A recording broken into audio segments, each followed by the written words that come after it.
Ismail Cotton, Parak Beis, Chapter 2, Mishna Aleph, Mishna 1. Okay, so we learned previously that there are certain things that you may do during Chalamoid, but you can't schedule it for Chalamoid. You can't, there's something that needs to be done before Chalamoid. So, something that needs to be done, right? And it could be something that could be permissible to do on Chalamoid, but if it was already needed to be done before Chalamoid, you can't plan it out and say, I'll schedule this work for Chalamoid. That you can't do. Even if it's theoretically something that could be done on Chalamoid, but if it could have been done before, then you need to be doing it before. To go ahead and say that I'm just going to wait to Chalamoid to do it, that's not permitted to do. So now the Mishnah has a case where you kind of things were a little bit out of your control. Mi shafach as zeisav ve'eru evel. That means like this. The process when it came to pressing olives was that before the olives were pressed for their oil, I'm reading here from the notes, they are packed into a vat where they are left to soften. After sitting for a while, the olives are turned over to complete their softening. If the olives are not pressed soon after they are turned over, they spoil. So once you turn them over, the clock starts about having to start pressing them in order to make sure they don't spoil. Okay, so the case here is, Mishava Chazesav, the Mishnah reads, he already turned over his olives, the Irai Evel Oyonis, and he became a mourner.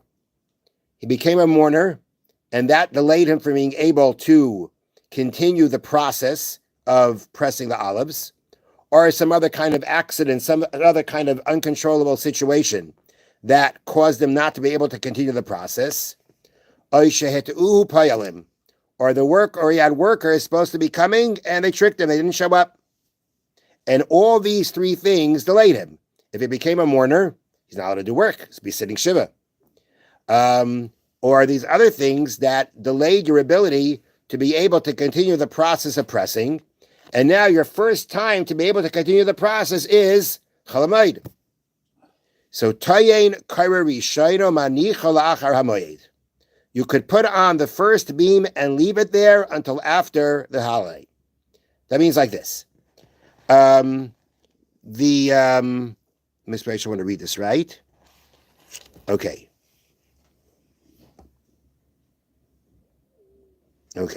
Now, first of all, pressing olives is something you can't do on Yom Tov, right? It's a malacha. However, in this case, you're doing it in order to prevent loss.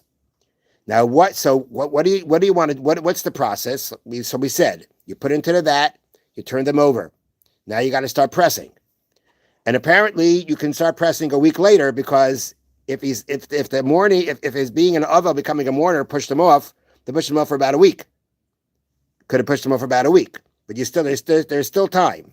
Now, once some of the oil has been pressed out, the olives are no longer in danger of spoiling.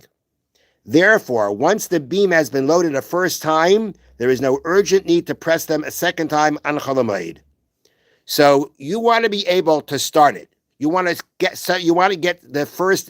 start pressing it. Once some oil has been pressed out, nothing's going to spoil. So you take a beam and you put it on top, and that starts the process of pushing out the oil from the olives. It's not going to take out a lot. It's going to take out a little bit, but that's enough. That's enough to go ahead and make sure the olives aren't lost.